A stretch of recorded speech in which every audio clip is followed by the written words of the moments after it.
The ears of corn in Indiana have heard whispers of something strange, an event so haunting it has to break free from the confines of its field to the city of South Bend. Blood in the Cornfields and Crude Cinema present Cult of Blood! Join us for the first ever Midwest screening of Cult of Blood by director and writer Robbie Lopez, starring Felisa Rose of Sleepaway Camp, Michael St. Michael from The Greasy Strangler, and Mikael Matson from Born to Raise Hell. A special performance by the legendary South Bend punk band Leatherface will be your introduction to the initiation of the century, followed by a hell-raising short film by David Boyer, Nap Time, Dearie, and a showcase of trailers for Tim Wolak's latest films Beware of Clowns and Princess Spooky. Mark your calendars, cellar dwellers, for Friday, September 27th at Lang Lab in South Bend, Indiana. The doors to hell open at 7 p.m., but the show of a lifetime begins at 8 p.m. sharp. With your horror hosts, Marc and Ivy, to welcome you. Don't miss your chance to be initiated into the Cult of Blood!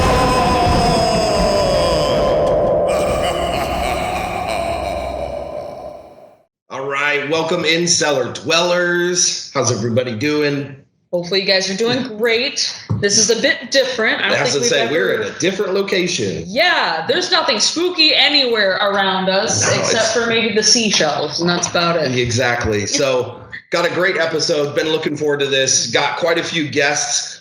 We're just going to kind of rip into this, get everyone introduced, make sure that we're got the formalities out of the way, and then we're going to kind of get going. So I'm going to have you guys introduce yourselves. If you want to start here, go ahead. Sure. So I'm Andrew Borntrager. I work at Prairie Market, a big part of mental health advocacy in the clubhouse world or community-based mental health. I'm also someone who is related to multiple people who have been a part of the Hobart Freeman Faith Assembly cult or organization, or whatever we want to call it. I'm just going to call it a cult. That's fine. I'll just be crass about it. Yeah. So I have been very, very vigilant about or informed about this entire organization, the Hobart Freeman thing, everything, simply because I have someone in my family. Yeah. And he may sound or look, I don't even remember if we had it on video, but at least sound familiar. He was on the first episode that we talked about Hobart Freeman, so there will be some familiarities there. So yes, there have been several episodes before that, just for movie reviews. Yep, absolutely. Sweet. So we'll go ahead and start with Jeremy, if you want to go ahead and introduce yourself. Mm-hmm. Yeah, my name's Jeremy Sarber. I've been a pastor for 15 years. Actually, the last 5 years, I've served as a funeral home chaplain. And you're a great one at that. Thank you. He works with me, so I can attest he's wonderful. Awesome. All right, and then now we have Bill with us as well. Hey, I'm Bill. Was in a satellite location of Faith Assembly in Florida for about 10 years. I went in as a kid. Much later in life, I basically started becoming an activist.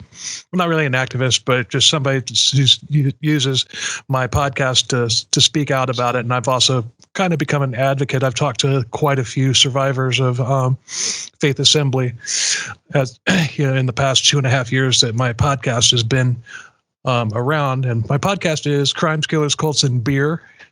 And it's lighthearted, obviously, with a name like that. But Sure. I've done 2 episodes. I did 2 episodes really early on about Faith Assembly. One was a breakdown of the Faith Assembly story, and then the second part of it was my experience. And I've kind of I wasn't expecting to become like a point of contact to help people, but if it happened, I can do it. Great. More than happy to. Absolutely. So I guess before we get into it real quick, I just wanted to say thank you again for everyone, including you, of course, you too, you fellas, everyone for joining us. I know this is one of the bigger, kind of guest ones that we've had. So I just wanted to say that before we kind of got going and some stuff. So. Yeah. I know that you're a dad, Jeremy, and you're a dad, Bill. So, and I'm a mom and you're a dad. So it's a lot, keeping the little ones occupied while this is all going on. I, on the other hand, am single and childless. Just so everyone knows. Float that out there. Hey, I'm single. Do it. I'm single, and I, my daughter lives with me. So, right, there we've got another. All right, so let's kind of go ahead and get into, as you would say, the meat and potatoes of the episode.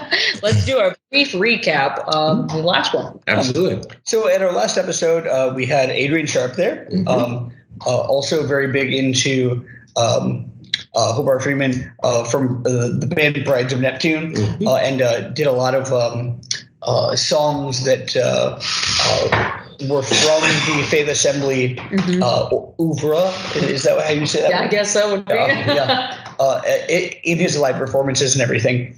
And then also myself and we talked about Hobart Freeman and Faith Assembly. So Hobart Freeman during was that the late 60s, I believe? You mentioned late 60s, early 70s. Yeah, somewhere around there. Formed a series of churches. He was a theologian. And a lot of his theology was very rooted in faith healing but very specifically denying healthcare. That was at least that was the big thing that most people focused on, right? There were a lot of little nuances, but yeah. So in addition to that, it was one of those things that continuously grew. There were many, many satellite chapters. He had a bunch of acolytes. Who, even after his death, would continue on different chapters and continue to spread this, which is why this still exists. There are still faith assemblies. Let's see.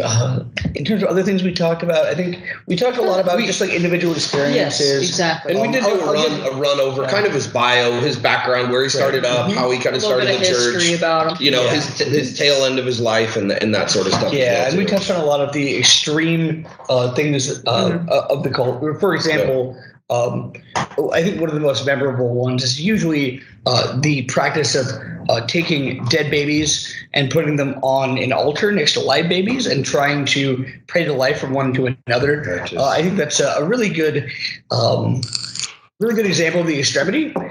So we touched on things like that, like all of the bizarre rumors and also things that were corroborated by many, many people. Also, the CDC takedown of Hobart Freeman. Can I elaborate on something real quick? This like literally just occurred to me when you were talking about putting a dead baby next to a live one to reanimate or whatever. That is something that takes place in a lot of movies that have to do with like witchcraft and necromancy and stuff like that, which is according to the doctrine of Faith Assembly, very much occult and a sin. Yes. Yeah. Oh, absolutely. No kidding. Little bit of a contradiction there. Yeah. Just a little. Yeah. But we're also not looking towards them for consistency, right? That's true. That was a big part of it. We talked about some of the international chapters that exist. I actually just reached out to somebody in Brisbane, Australia, who is a part of the FA chapter over there. Hopefully I'll be hearing from them soon.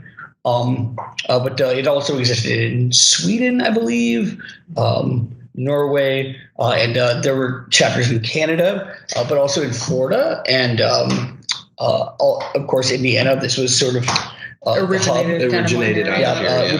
It was really more northwestern than Goshen. Yeah. But I think was it Kentucky? There were several other states, but the ones that I hear most about are Florida and Indiana. Yeah.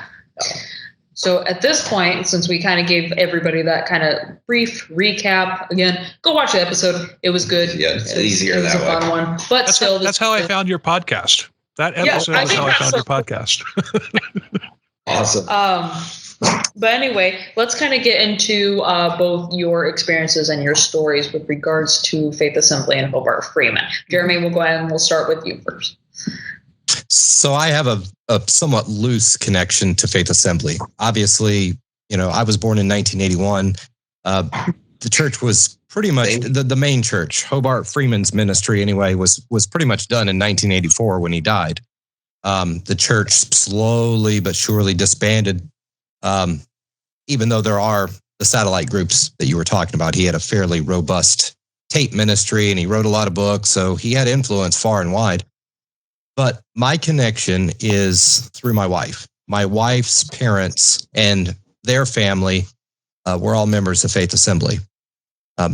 When they were, young adults with children, this was before my wife was born. And if you look through, the articles that were written in the New York Times and, nationally, it was my wife's aunt who was the 15-year-old girl who died that prompted the actual charges against Hobart Freeman. Oh, wow. She was the initial one. Obviously, she wasn't the first one that died, but she was the initial one that raised the red flags and, got the charges against him. I know all about that. And so, over the years, I've heard a lot from my in-laws. They were never really a part of the Word of Faith movement. They belonged to the church, but they did not believe quite that way. And I find that fascinating because that seems to have been the case for quite a few people there. They were not wholesale into what he was teaching, and yet they stayed. And I think that has some explanations that we can possibly come to. But so I've learned a lot about what Freeman was like and what his drawing power was and why he was able to attract so many people to such an extreme and fringe position. And I'm so sorry that Danae had to go through that, or your wife. Sorry, let's be nice, because I want to keep everything, as professional as possible. Sure. But I'm sorry that your wife had to go through that and her family. Sure. So my condolences to them. Bill, what was kind of your experience? I know you said you grew up in the church. Yeah, I when I said I know all about that, about what was your cousin that died? It was my wife's aunt. Oh, okay. Yeah. I remember that. I remember when that happened because Really? Because everybody in our church was just like it's like, oh, they're persecuting us because this woman this woman got died and everything, and now they're treating it like they're persecuting us for our faith and stuff like that. Yeah, I remember that. That's always the route that cults take. Once they get heat on them, it's always that. Whether it was from Koresh or whomever, it's always that they're kind of doing that to us. It always seems to be that same cop out or that same explanation. Yeah. And it's just and that's all Freeman did. That's all he did, like the entire time when the heat started to be applied. He would just deflect and blame and everything, but he wouldn't but he was at the same time he was also a hypocrite. He's preaching faith healing and whatnot, but he had polio and he wore an extended shoe on one leg. So but using crutches if he had a broken leg, that was a sin, but it was okay for him. But when I've had a lot of I have a lot of vitriol towards Hobart Freeman, Steve Hill, and the original pastor of the location that I was in, and because they basically my mom and my dad were both both on their second marriages when that they had both been married previously, and my dad didn't like the church. My mom dragged us there, and my dad was kind of outspoken to my mom about, I don't like this at all, and she of course went and reported it to them. I can remember there being a sermon one week, about how God doesn't recognize second marriages. So they would have to, if you were in a second marriage, you were living in sin. Any children that you had in said marriage were basically the products of sin, and that they, in order to be right with God, they would have to go back and find their original spouse and get back together with them, both my mom and my dad. And now my mom, her spouse, her first husband was basically a college fling that resulted in a baby that they put up for adoption, but they got married. And we're talking years and years later. So imagine if she had. Yeah, I've actually come across that outside of the Word of Faith movement. There are, it's devastating to teach people that. Mm-hmm. You're basically teaching them to break the covenant that they should not break in order to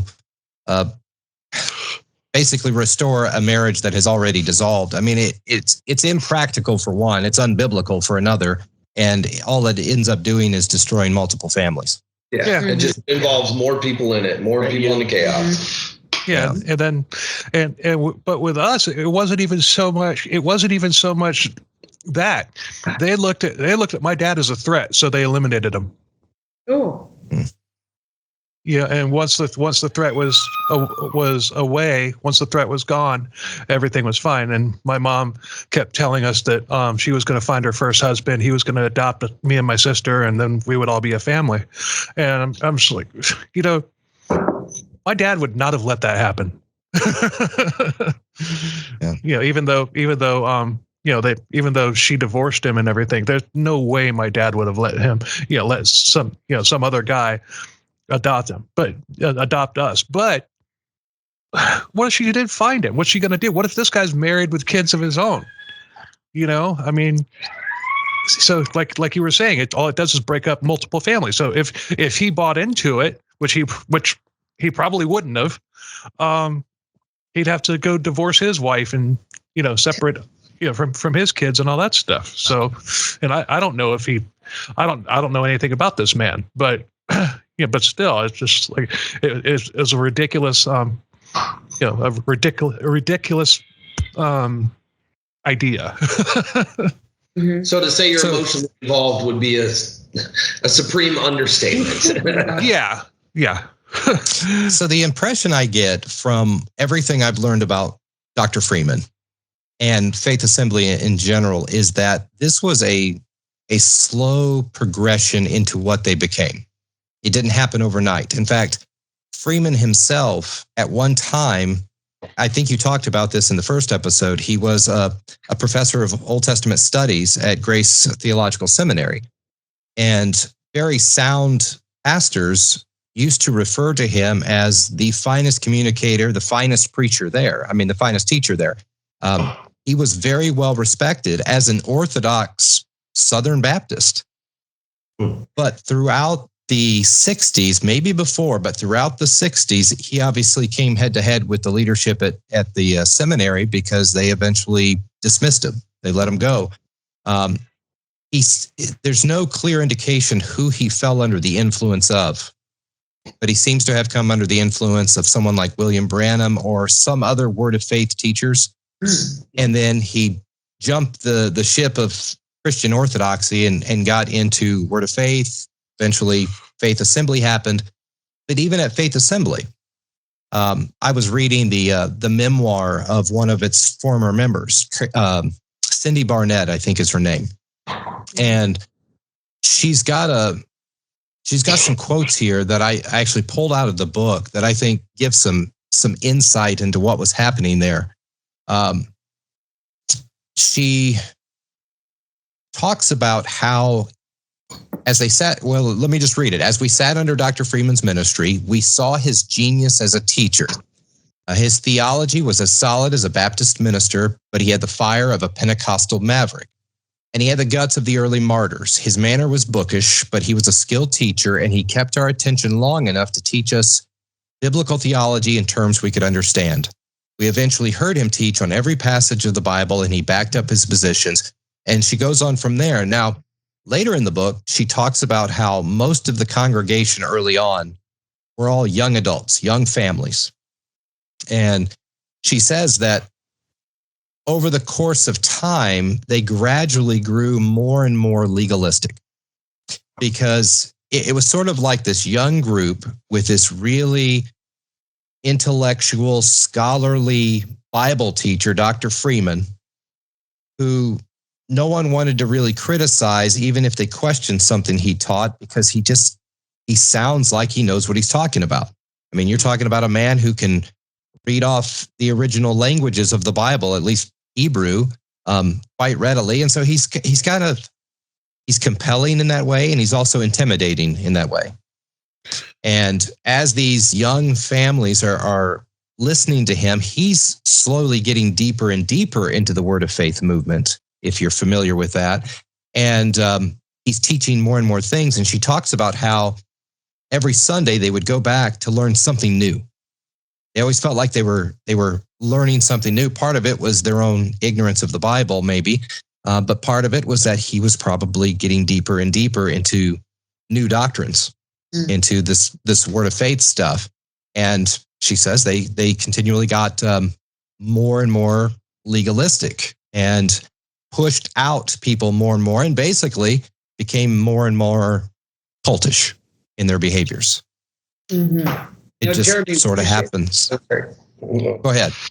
No, I was just going to ask, would you say that this hyper-intellectual behavior, like really valuing the theological part of this, is a very obvious way of gatekeeping and kind of a gateway into this manipulative kind of cult behavior?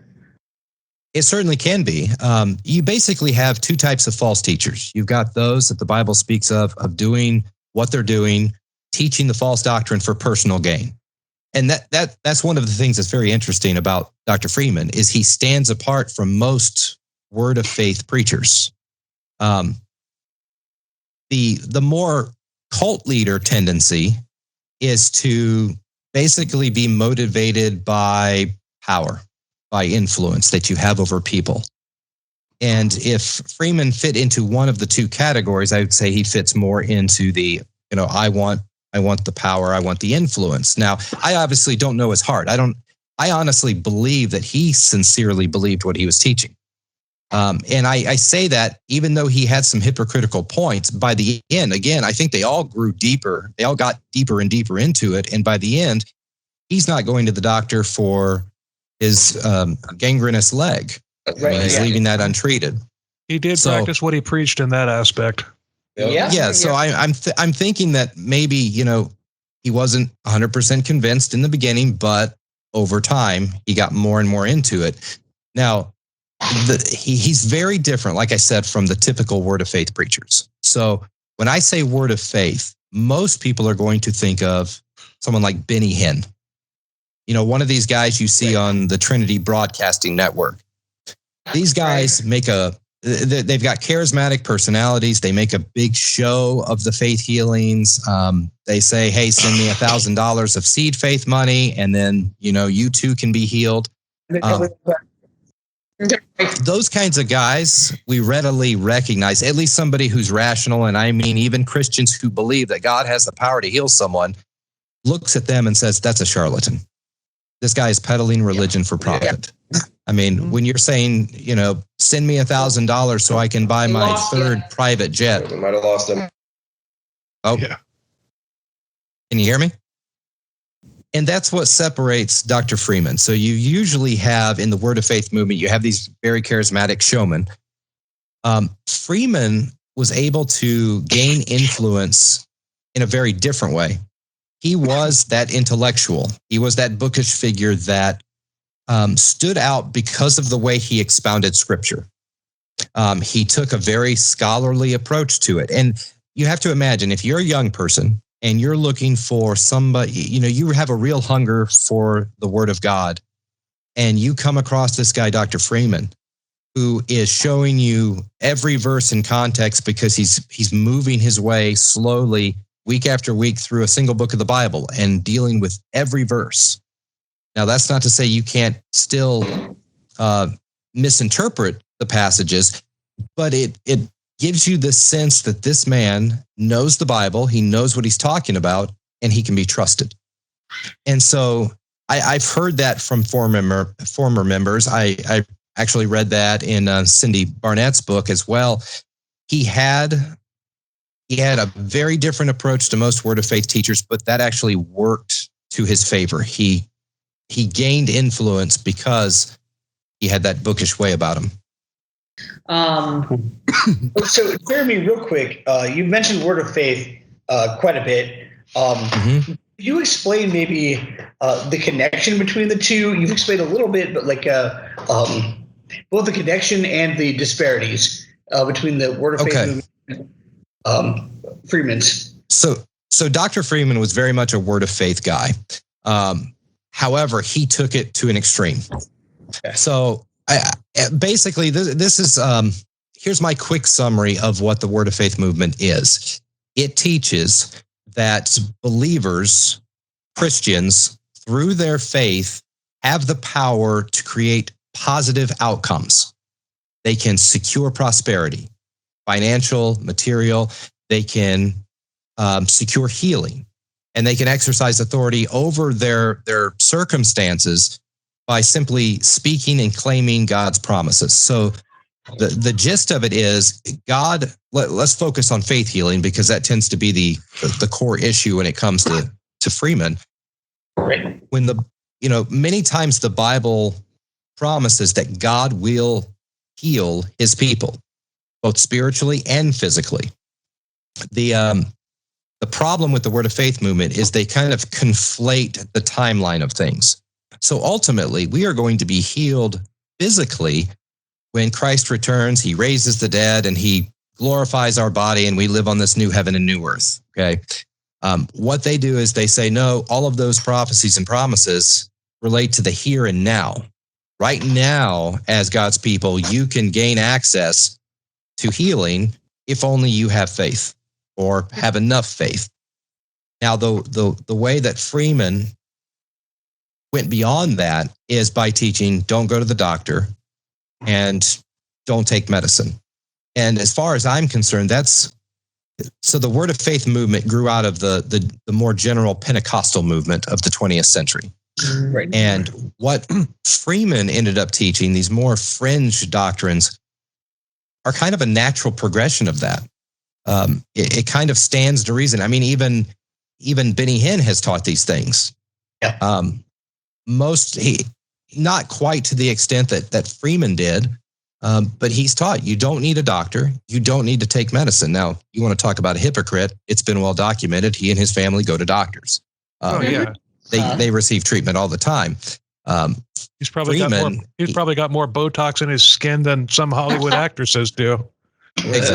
Exactly. Very clearly a charlatan. Even his own nephew, Costi Hinn, has written a book about him being a charlatan. I mean, it's very obvious to most people.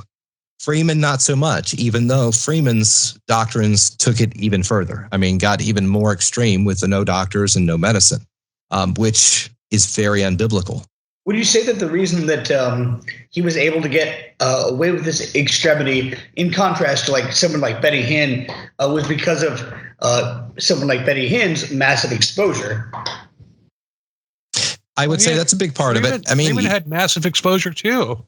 He had to work harder at it than Benny Hinn did. True. So yes, I mean, it's like that's the different. It's a different kind of exposure. We're not a part of this movement at all. A little bit more so, which to me feels like that's a lot easier to look at and look at critically than it is when it's a part of your own community. Mm-hmm. I think that's part of it. I mean, when you got a guy like Benny Hinn on TV knocking people over and claiming to have the power to heal yourself, that's one thing. When you're listening to Freeman sermons, that's slightly different. Again, it doesn't have the showmanship. And so in that sense, it makes the false teaching even more subtle in some respects, not so obvious. This guy, we don't want to listen to this guy. No, you listen to Freeman, he kind of sounds like a serious fellow, and he kind of sounds like he sounds genuine. He sounds like he may know what he's talking about. And not only that, but I've heard it from former members that, if you had walked in on any given Sunday, there was a better chance you would hear nothing about faith healing and not going to doctors and not taking medicine than otherwise. It's not as though this was the only thing he taught week after week. And so again, he kind of dipped the whole congregation into it slowly but surely. It's not as though he was preaching on it every single week. Even though it turned out to, go ahead. Yeah, sorry. It seems like one of those things like, okay, well, I've been raised Catholic, still Catholic, but the biggest thing is that it seems like when like if a person in the congregation had a problem, they're immediately going to go to their minister, Hobart Freeman, and they're basically going to be like, hey, how would I approach this problem? Say it's a health-related issue. They're basically going to be like, you wouldn't go to Freeman because Freeman wouldn't talk to anybody. You would go to an assistant pastor. You go to the priest and be like, hey, help me out with this. Like, what do I do? That's a big difference between what you're talking about and this scenario, because Hobart Freeman was so elevated, but he had all these acolytes underneath him. He had all of these other pastors. So Hobart Freeman would be like your contact point. Hobart Freeman's like a pope? Pretty much. Don't talk to me. Go to my other little. Yeah, that's kind of. That is not that. You laugh, but that's how he was regarded by all of these people. I know that in the satellite location that I was, I was talking with a pastor who's like actively doing like a long series on the Faith Assembly. Well, I heard that same thing from my father-in-law, actually, that he was not a very approachable guy. At least my father-in-law's perspective was not that he was, holier than thou, don't come near me, you little people. It was more like he was a very awkward man and not a very good pastor. He was regarded as a great, teacher, a great preacher, but not much of a pastor. So you instinctively knew this is not the guy to go to if I have personal problems. If you want an answer straight from the Bible, okay, he can give you a book answer, but most people did not approach him in that way.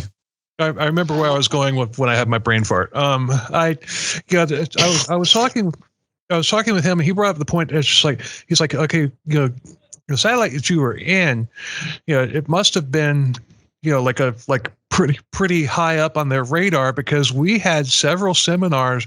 We had Bruce Kinsey came down and did a seminar. Tom Hamilton came down, did a seminar, and even Steve Hill came down and did a seminar. So and this pastor that I'm speaking of, he's like, okay, well, those guys wouldn't have come down if your church wasn't, if your satellite wasn't like really active, like a money maker, basically. So apparently, they contributed a lot but they would always pray like at least once a month during the prayer sessions. It would be like, and please God, let Dr. Freeman come down here and just to give us a seminar. He never did that. Wow. He did it early. He did it early on. Before he got to the Glory Barn, he did it early on, traveling around. But once he got to the Glory Barn, all that stuff stopped. That's when he became a really private individual and just, he had an office off of the stage where he would emerge from that office when it was time for him to preach, and as soon as he was done, he would go right back through that door, walk right out right outside, jump in his Cadillac, and drive off. Whoa. Okay. Interesting. So overall, tell me if this is accurate, because what I kind of feel like from that conversation, it kind of feels a lot like Hobart Freeman reached a certain point of reverence in the people around him. Also, keep in mind this entire time he's making those tapes, right? The tapes about theology, which were eventually used as punitive things, that sort of thing. But he was very well known for his theology. Would you say that he immediately knew that he had to actively recruit to continue this, simply because he wasn't a very good pastor, because we've implied that thus far. I don't remember him as not being a good pastor.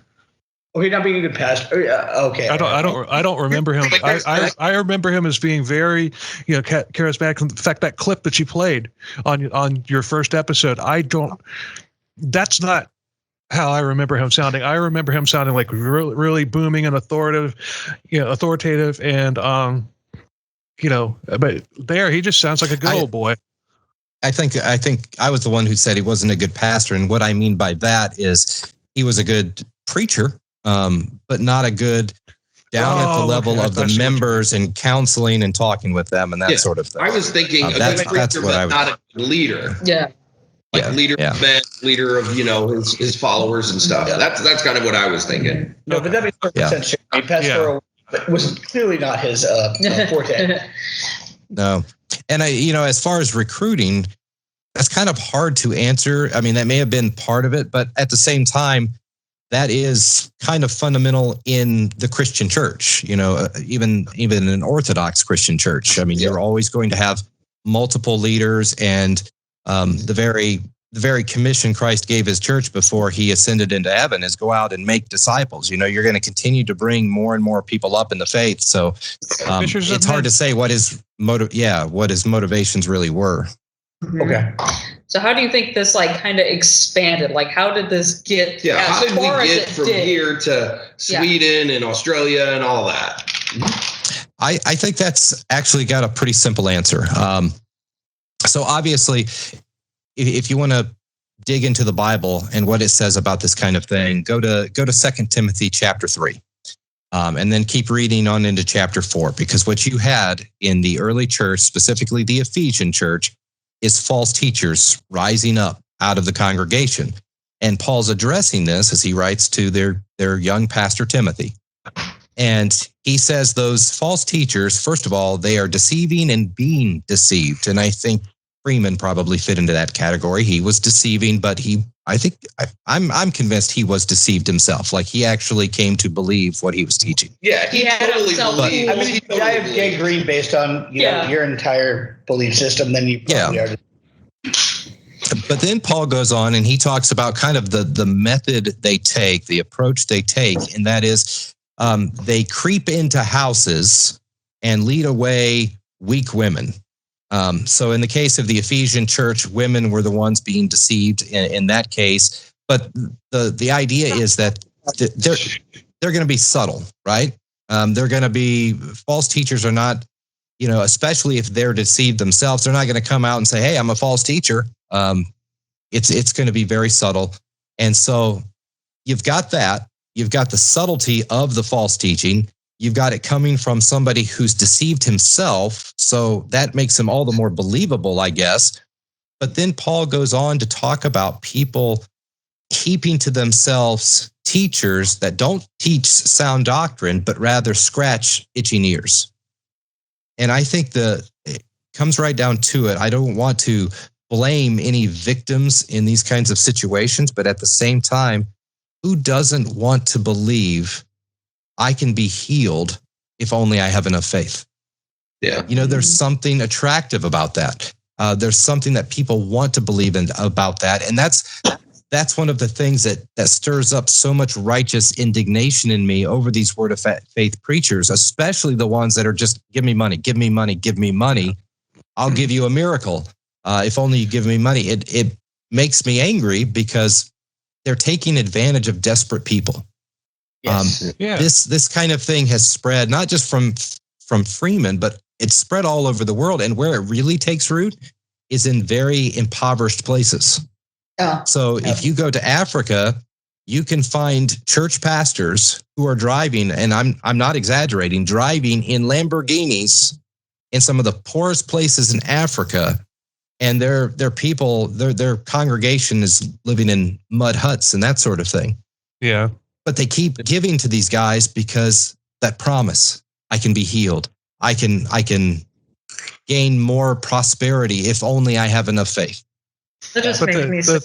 The biggest, the worst part of this is and, this is something I've run into with, in like a couple of different cults, Faith Assembly and recently the Movement of God cult. I mean, they would, it's just like, you have to have faith and all that stuff. You have to have faith. You have to, you have to live a perfect life and all that stuff. And if you got sick and you died, it was because, your faith wasn't strong enough, or your family's faith wasn't strong enough. So you're blaming the victim. You're blaming the person's death on the person who died.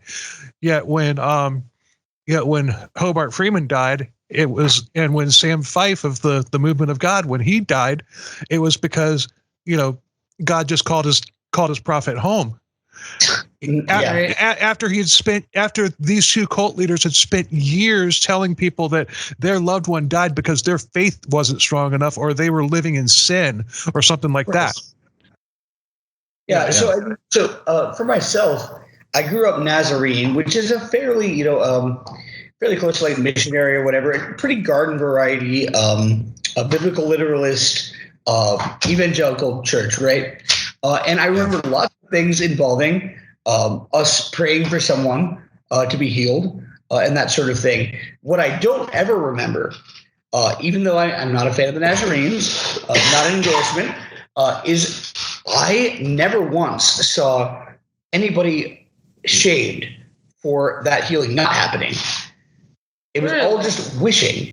It was all, we're just going to get together as a community and support this person. We're going to pray over them. We're going to ask God to help them. But I never felt that shame. Really? And so when I look at Hobart Freeman and his, the whole of Faith Assembly, basically, it's very much the opposite of that. Huh. And even in a relatively extreme, far-right religious organization, I never felt that as I was growing up. And that's one of the big things that is starkly contrasted with my upbringing and looking at the Hobart Freeman cult.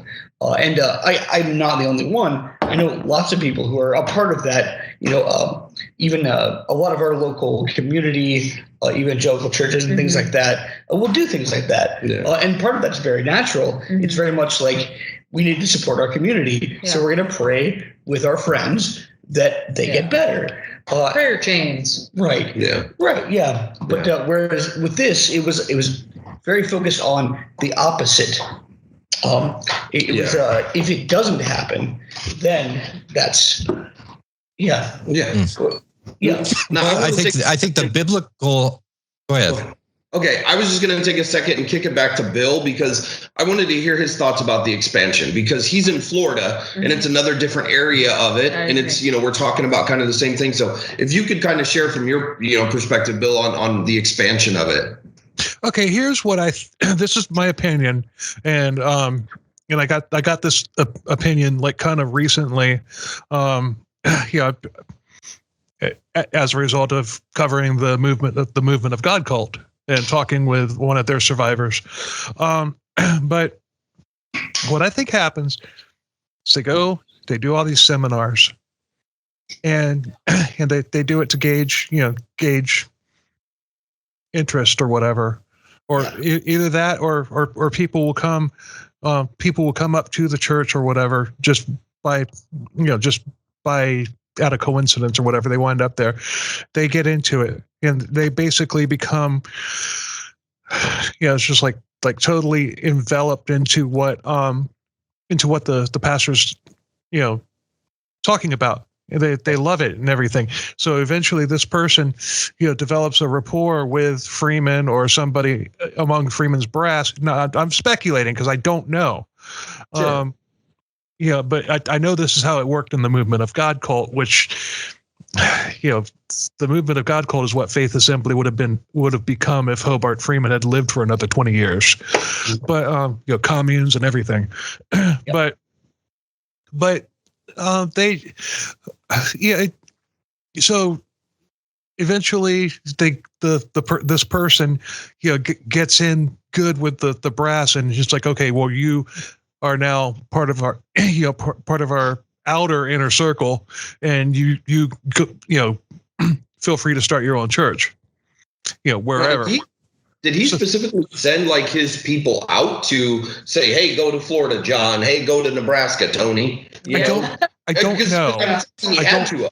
don't think so, and I don't think he had to, because the tape ministry was robust enough that people would contact him or contact Assembly saying, "We want to start a group." So now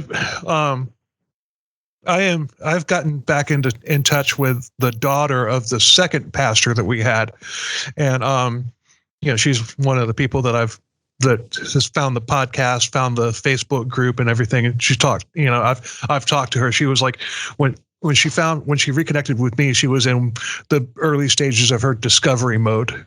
Just like trying to piece things together. And she's about my age. She's a little bit younger than me, but I've asked her, I'm like, how did he become the first pastor? Do you know? Does your dad know? And she said that she would ask, but she has to kind of do it because her dad doesn't like me very much. I'm hated by you, Father. But because I even though my beef isn't with him. My beef's not with her dad, because when he took over our location, he tried to relax some of the draconian bullshit that was going on. He tried to relax it. He didn't tell people that they couldn't be married. He didn't admonish people if they went to the doctor, although, he kind of wagged your finger at a little bit, but I mean, he wasn't like, preaching that you would go to hell. I don't have a beef with this guy, but he listened to my 2 episodes and like I said, so she hasn't found a way to bring that up yet. But I really want to know what, how the first pastor of our satellite location became, it's like, but because she says she's friends with, a couple of that man's kids. Now that guy I do have a beef with, but so I could be wrong, but in reading stories, especially trying to focus on stories and satellites, it definitely sounded to me, and I could have gotten the wrong impression, but it sounded to me like there was a little bit of an effort to spread things. To what? A little bit of an effort to spread things, like missionary work, for example. So I think there were some chapters that did involve Freeman or somebody else within the organization saying, "Hey, this area, they're asking for a church. Let's go over there and start a satellite." And it was, at least that's how I viewed it. Do you see anything different than that, Bill? I honestly don't know, because I was a kid. I was in it from 5 to 15 basically, and so I don't really know. I have a very photographic memory. I can remember conversations that I had when I was 10, like word for word, but that's a blessing and a curse. but I don't really know exactly. I know that there was 2 satellites in Florida that I know of. There may have been more, because when Steve Hill came down. Now, Steve Hill, for those who don't know, he was the heir apparent to Hobart Freeman. He was the guy that actually stepped in when Freeman died. He was like the highest. The highest guard, second in command. That's it. But so when he came down for that seminar one time, it wasn't in our location, which was over in Cocoa, Florida, over in Brevard County, where it's the county where Kennedy Space Center is. But it was held in Kissimmee, which is in the center of the state, and there was this other chapter over in St. Petersburg, which is near Tampa, and then us.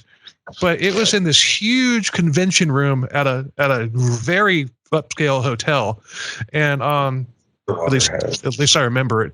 I remember it being upscale. Maybe it was, maybe it wasn't. I don't remember. But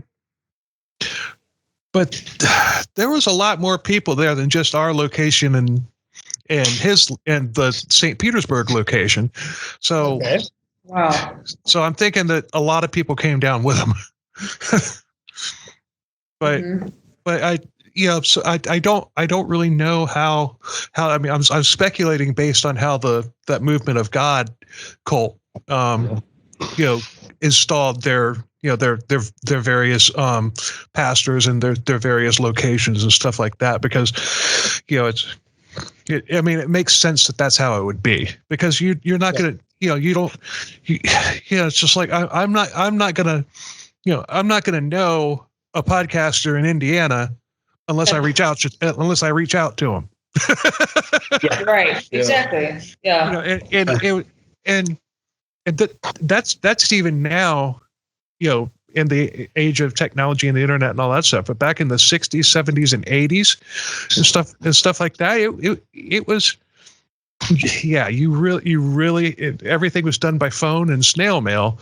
And there's so if you wanted a satellite location, you really had to work hard at it, and you really had to do a lot of ass kissing. See, you saying that's what makes me wonder so much about how those satellites formed, because it's almost like, well, either you have to really want it, or someone decided we are going to spearhead this. Mm-hmm. And I don't know. It's usually a combination of the two, and that goes outside of the Word of Faith movement. So I've been a part of those church plants where you've got a group that says, we want this. We know, we've been listening to, in this case, Freeman tapes. Let's reach out to them and see if they can help us start something. And of course, that host church, Faith Assembly, is going to be more than willing to do that. And then you've also got you've got churches that will actively, I don't know what to call it, do market research, if you will. We'll put feelers out, find out if there's somebody in an area that is interested. And so I don't know exactly how Faith Assembly did it, but my impression from what I do know is that there was a lot of people going, hey, we want this. Will you come help us? But obviously they're going to jump right on that. And by doing that, by getting regardless of how they got it, once you got it, you're still getting your marching orders from, the Freeman's brass and everything. Yeah. And I haven't found out like it's like, was every satellite teaching around, something similar to what Freeman was teaching week to week? I don't know. Well, my understanding is a lot of them actually did not have a teaching pastor and would listen to Freeman tapes week after week. I know of an existing satellite that does that, like right now to this day. Oh wow. Oh, interesting. And, 40 years later, they're still listening to Freeman. Oh, they're still listening to his tapes. I mean, there's a new FA in North Webster, I believe. Oh, really? Really? Wait, well, that doesn't necessarily mean that it's Hobart Freeman's Faith Assembly. I mean, that's a generic term, and it's just like, and that was one thing. It's like all of these different satellite locations, they all had to take a different name, because if something went down with one of these satellite locations, it's not going to be tied back to Faith Assembly. I'm absolutely wondering about that. So the different naming conventions with the different congregations, it did fascinate me and make me really wonder if that was a part of it.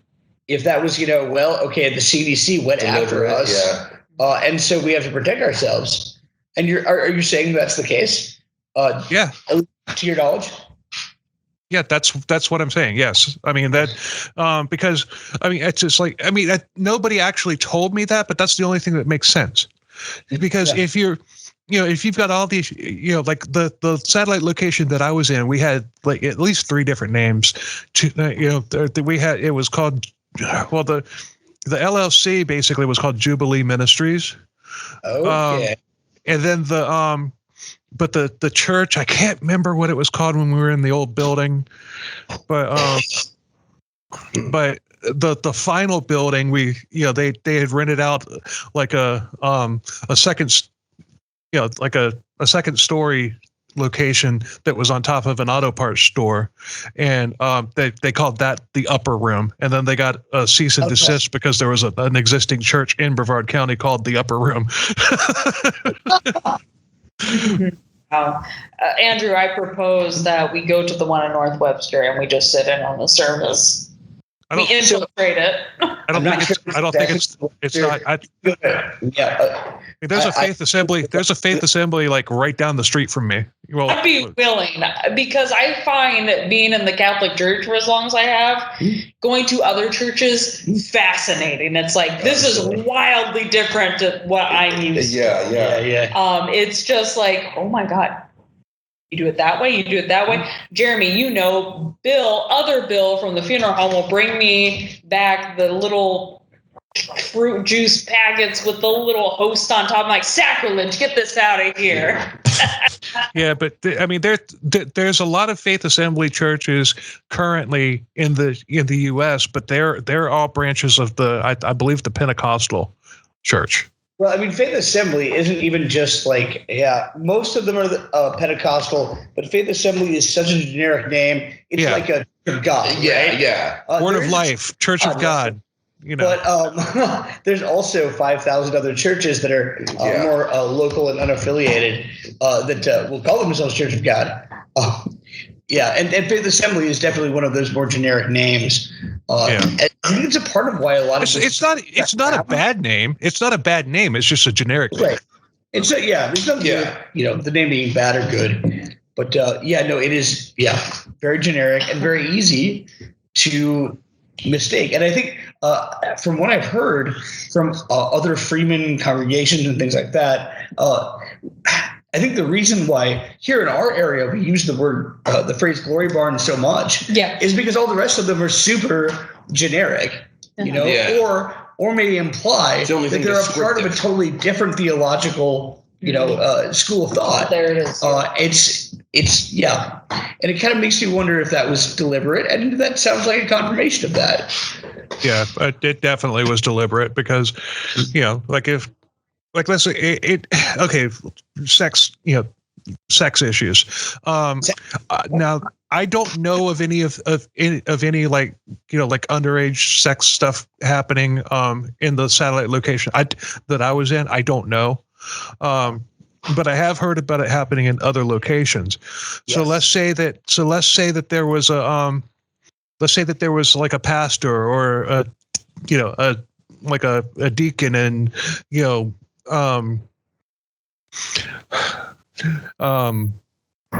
Loopy Ministries, Loopy Ministries. But that's never mind. I won't go there. But let's say that there was like an elder in like one of these other satellite locations, and he got busted having sex with a 15-year-old girl or a 15-year-old boy, whatever. And the church went down. If it was called Faith Assembly, that gets tied back to Freeman. That way, and it's not just sex; it could be anything. Right. It's just like, okay, you're part of it. You're under the umbrella, but if you screw up, you're on your own. So that kind of brings us to kind of the last. We're about an hour in, so we're just kind of wrap this up just a little bit. But Jeremy, kind of tell us a little bit about like where you stand as a pastor with just kind of Hobart teachings, what you feel you agree with, but you also disagree with. You've kind of sprinkled that in throughout the episode, but let's kind of hear a little bit more of a breakdown from you. Okay, so regarding faith healing, I do believe that God has very much the power today to heal people, if he wills. Now, the Word of Faith movement and Dr. Freeman taught that God always wants to heal, if only your faith is strong enough to activate it, if you will. But that's not what the Bible teaches. When we pray, the Lord taught us to pray, your will be done. That is, God's will be done, because we don't know his will in every case. One of the big blind spots in the Word of Faith movement, intentionally or unintentionally, is the fact that clearly God does not heal everyone. You've got one of my favorite examples to point to is the great Apostle Paul, who did more for the church, arguably a man of the greatest faith. He's got this thorn in his side. We don't know what that was, but it tormented him enough that he pleaded with the Lord multiple times take this away, Lord. Unless you're claiming that the Apostle Paul did not have enough faith, then you're going to undermine the entire Word of Faith movement, because God tells Paul, no, I won't take this thorn away. You are going to continue to suffer. Because one, my grace is sufficient. And two, you need this for a purpose. And the purpose that's stated in that case is it was to prevent Paul from becoming a proud man. But everybody's situation is going to be different. The point being that, yes, God can heal. God often does heal, but the promise for absolute healing does not come until, the new heaven and the new earth after Christ's return, after this world is over. Here in this life, God often wants, I won't say he wants us to suffer, but he wills us to suffer as part of his plan, as part of his purpose. And so I think it's just horrible to tell people, if only you have enough faith, your child will live. If only you have enough faith, you can survive this cancer. No, that's not at all what the Bible says. The Bible says faith is going to help you through these things, because you're trusting that one day Christ will return, and all of this stuff that we've had to struggle through will be a thing of the past forevermore. Never does the Bible say right here, right now, God wants to heal you. He will heal you if only you have enough faith. The other thing that Freeman, getting into his more extreme views, don't go to the doctor, don't take medicine. It doesn't acknowledge the fact that I believe God is sovereign. Of course he is. He's God. He has control over all things. We often say that God ordains the end. I mean, he knows how it's going to end. He's going to work things out for that end. But sometimes we fail to acknowledge that he also ordains the means.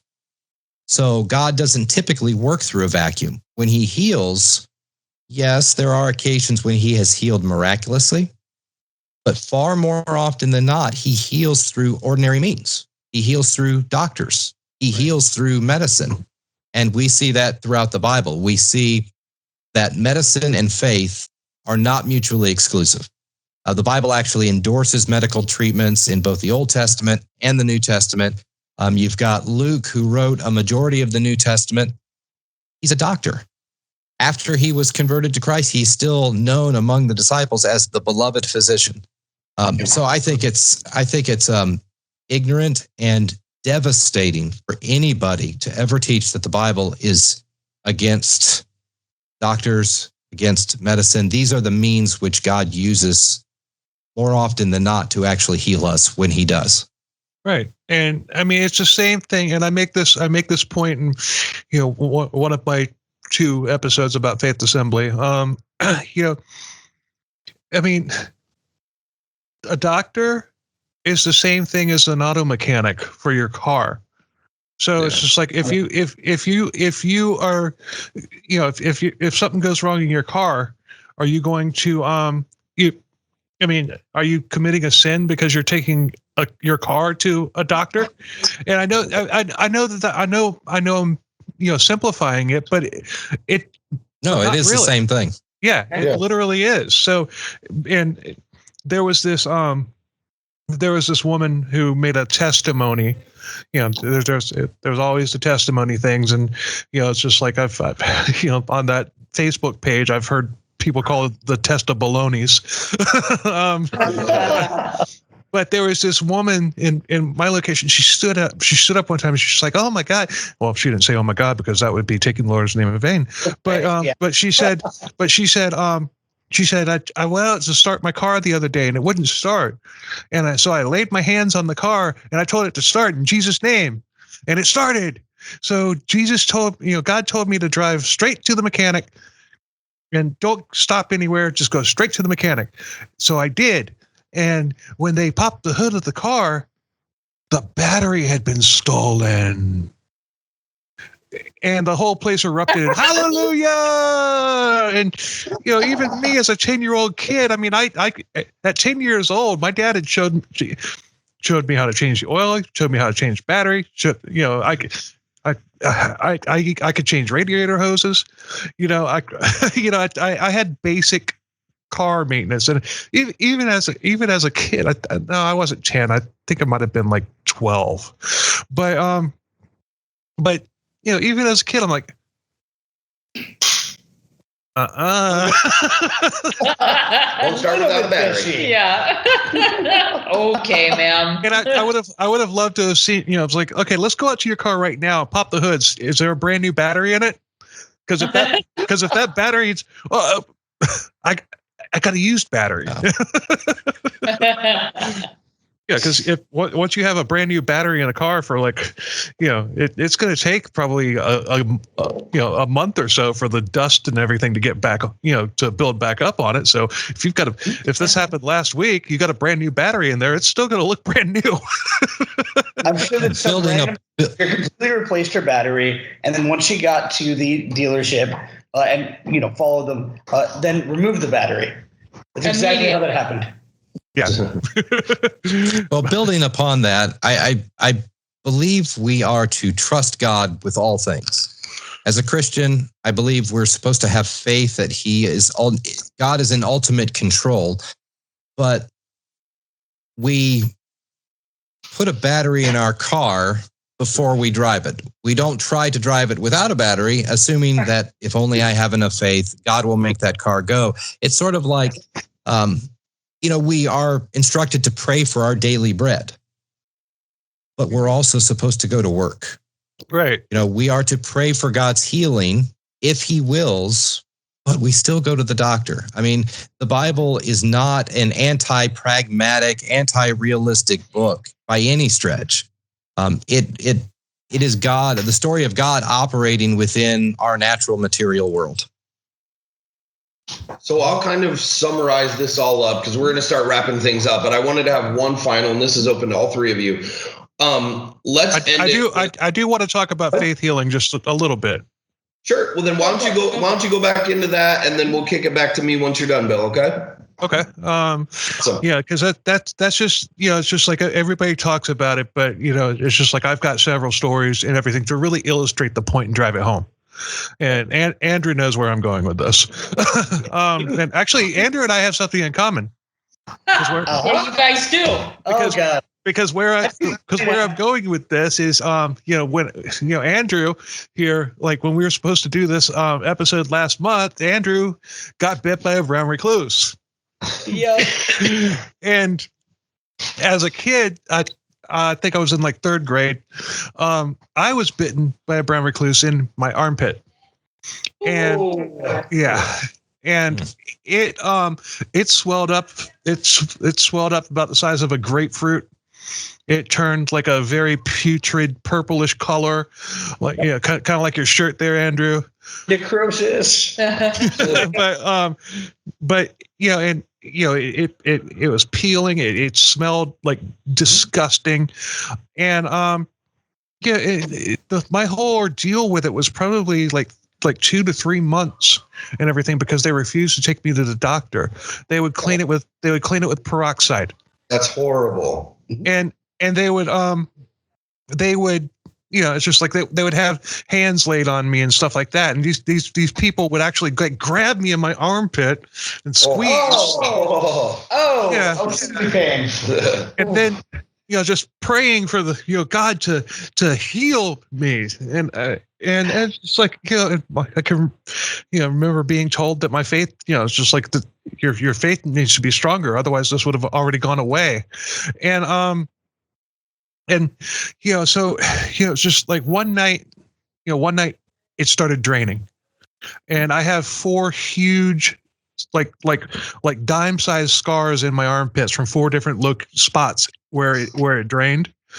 And to this day, I've got the scars, but also, my right armpit looks like a normal armpit. My left armpit is disfigured. As a result of it. I mean, I'm lucky to still have my arm. Yes. Yeah. That's what I was thinking. Yes. That's crazy. Oh, and I can't imagine it. 3rd grade.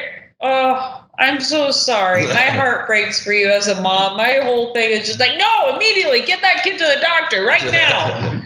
But brown recluse, what are the odds of are the odds of two people being on a Faith Assembly podcast that were both bit by brown recluse? Right. You know what's even more crazy? My father was bitten by a brown recluse. So I was bitten in the left inner thigh. My father was bitten by a brown recluse in the left inner thigh a year ago. Wow. Yep. And do you need me to come spray around your house? We know that they're around. They you want me to burn your houses down? It's dead wood. Okay. Usually, gather towards. So, yeah. And then another thing. I mean, I was, I think I was in, I don't know, first grade. I was running. I fell. I broke my ankle. Was not taken to the doctor, and it. And to this day, I walk. Yeah. Huh? It's got to be messed up still. Oh, it healed, but it didn't heal properly. And I walk with a limp. I have like literally the majority of my life. It's not noticeable, but it's there, especially when I'm walking upstairs. But were you an adult before you left the church? I was 15. And what happened was, Freeman died in 1984 when I was 11. But it went on for like another 4 or 5 years before our satellite location completely tanked. And I was, but what happened is after it folded, they were, it's like my mom was still like looking for one of these, like another, basically she was looking for another Faith Assembly satellite, basically. And, she wanted somebody to basically just tell her how to live and stuff like that. And she would start going to these weird churches and everything. And I was going with her at first, and then finally I was just like, you know what? I'm not doing this anymore, Mom. I will not. I was like, there's a church like, a mile or two away from where we lived. And it was like a big, it was called the Tabernacle. It was like a non-denominational church. I said, you want to go to church? Let's go to the Tabernacle. I'll go to the Tabernacle, but I'm not going to any more of these weird churches and stuff like that. I'm not doing it. But she refused, and she's like, I'm not going to the Tabernacle because that's not like God's type of church. Like, what is God's type of church? So, finally it came to a head, and I wound up moving in with my dad, and then my dad filled me in on everything that, the backstory of everything that happened. Now I have to say, my mom and I have reconciled, and also after before my mom died, she basically, because she married again, and she married a pastor, a non-denominational pastor, and she this guy deprogrammed her. Awesome. And I still have a very good relationship. My mom died in 2012, and I still have a very good relationship with my stepdad. But before she died, she admitted that she had been duped. She even renounced speaking in tongues as group speak, which it is. And we reconciled before she died. So I can, I have to throw that in there. I'm not just trashing my mom when I talk about all this stuff, because I'm just telling what happened. Yeah. It's personal perspective and personal accounts. Yeah. So with that being said, we're going to kind of get to the wrapping up portion. So what I'd like for all of you to do is to each go around individually and kind of describe or theorize, if you don't know, or just, kind of talk about where you think the Faith Assembly movement is now, or Hobart's followers, or what grasp you have of what it is current. So bring us up to current date. Mm-hmm. I guess we'll start with you, Andrew, to kind of keep it so I guess, we've talked a lot about Word of Faith, which includes a lot of different I almost want to say subgenres, but subsections. And Word of Faith is not dead. There are still faith healing places out there. I'm sure that there are plenty of satellites out there, and a lot of those satellites talking about Freeman satellites, I am sure that a lot of them have had to adapt to modern day. I have known people from satellite groups that their congregation has kind of denounced the most extreme parts of Freeman's teachings, but at the same time, I think there's a lot to be learned from Hobart Freeman and that whole experience, simply because that faith healing thing is always going to be around. I think the nature of that, I think the attraction of it, I think it will always be there, and I think the ease of manipulation is there as well, and so it will always be there. Sure. Yeah, absolutely. We will always have Hobart Freemans. All right. What about you, Jeremy? Well, I don't know about Faith Assembly, direct connections to Faith Assembly or Hobart Freeman, but as we just heard, the Word of Faith movement is far from over. I mean, some of the most famous preachers in America right now are Word of Faith pastors. Joel Osteen, Paula White, Creflo Dollar, T.D. Jakes, and on it goes. These are all Word of Faith people. Name it and claim it. You can get, most of them tend to focus on financial prosperity more than the healing, but the healing's there. That's part of their doctrine. So at the same time, though, it's kind of funny to think that the Word of Faith movement is relatively young. You really it didn't go mainstream. It's kind of started in the 40s and 50s, and then it went mainstream in the 60s, 70s. But so on the one hand, it's very young. On the other hand, it's very, very popular. It's far more popular than not to insult anyone, than normal people realize, because we're not a part of it. We don't see it. But these churches are huge. They're everywhere. And they're global. They're all over the place. So I don't know about Faith Assembly. I don't know about Hobart Freeman's influence, but yes, that whole movement in general, it's alive and well. Yep. Okay. Heck, my mom was groped into that real easy. Hook, line, and sinker. And it's like, oh my God. And okay, Catholic Church did not do that to her. It was televangelists that did that to her. It wasn't. That's where most people get it. Yeah, it wasn't anything to do with the Catholic Church. If anything, they're against that shit. They're about giving alms to the poor and giving alms to people in need. We're all about, the Catholic Church is all about, dedicate yourself to other people and service. So this whole aspect, this whole, prosperity teaching was way beyond us. And I'm just like, Mom, you're really beating into this, and this is not healthy, because she kept buying their books. She kept buying, giving them donations and stuff like that. Jesse Duplantis was one of the big ones that she really liked. And he later got dropped after the whole jet plane incident. And it's like, I told you, Mom, I told you. Yeah. You're right, though. There cannot be more polar opposites within Christendom than the Catholic Church and the Pentecostal Word of Faith movement. Wild, man. Other people's religions. Very different. Yeah. Well, all right.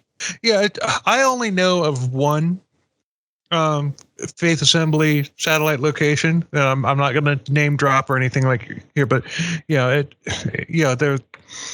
the pastor had a daughter who's now she's now in her 30s or early. She might actually just be 30, but she left when she turned 18, and it was basically, it's just, sometimes the guy would preach sermons, other times he would just sit there and play Hobart Freeman tapes, and I was, that's the only one that I know of, and I'm not gonna name drop or anything like that, but I was on a podcast episode with this girl, prior to starting Crimes, Skulls, and Beer, and when she said that, I was just like, "What? You just sit there listening to tapes?" She's like, "Yeah." Seems like a really easy gig for your dad. Yeah. But as far as I know, that's the only one that I know of. I'm sure that there are others that are still leeching, still grasping for it and stuff like that, still wanting it. People like my mom used to be. There was still just gotta find another, my precious. Yeah, no kidding. Well, given that Freeman wasn't the only one that taught the no medicine, no doctors thing, I mean, there's always going to be little groups here and there that believe those things. Absolutely. The one that comes to my mind is like not Scientologists, but like the Christian Scientists. There's literally Elkhart Christian Scientist Church that is like that, where they kind of believe that. So that's interesting. James Hetfield of Metallica was raised in that. I know Ellen DeGeneres was also raised in that church too.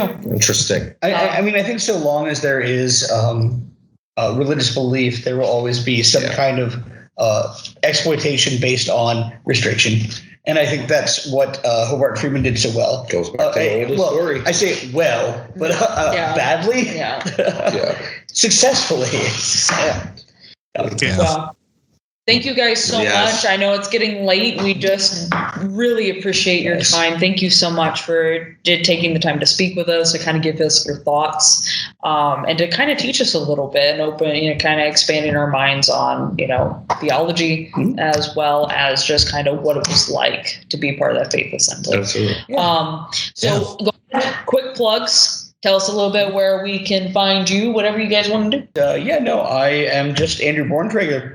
I'm on cinephileswithoutborders.com. A really good website. I have not posted in quite a while, but that's where you can find a lot of my my top 100 films, a lot of my film reviews and essays, things like that. Outside of that, I am Bolivia Newton Sinclair on Bandcamp, where I make really strange and bizarre and very difficult to listen to music. They're so fun, though. But that's me. You can always find me at my website, jeremysarber.com, or look up my podcast on life in scripture. Awesome. Very cool. Hopefully you'll never have to see him at Billings Funeral Home, but if you do, say hi. Absolutely. All right. And you, Bill? My podcast is Kremsko's Colson Beer, and it's at ckcbpodcast.com. There you can find all of the links to all of the various platforms, as well as YouTube. I'm currently on a little break from the podcast right now because I'm once again without a co-host. So, but I'm not going to quit. I've put too much work into it to just abandon it. So, it'll be back. But I also, if you go on like Spotify or, Apple or whatever, or even YouTube, if you type in Bill Selby, you'll find my original music. And it's just like one of the first things I did when I got out of, my mom's house was started a heavy metal band. Naturally. And you have really good music. You sent me a couple tracks. Stellar, man. You do a good job. Thank you. Awesome. Well, awesome. Thank you, everyone. Well, with that being said, look out for each other, and good night, cellar dwellers. Bye. Bye. Later. Awesome. Thank you, guys. Thank you.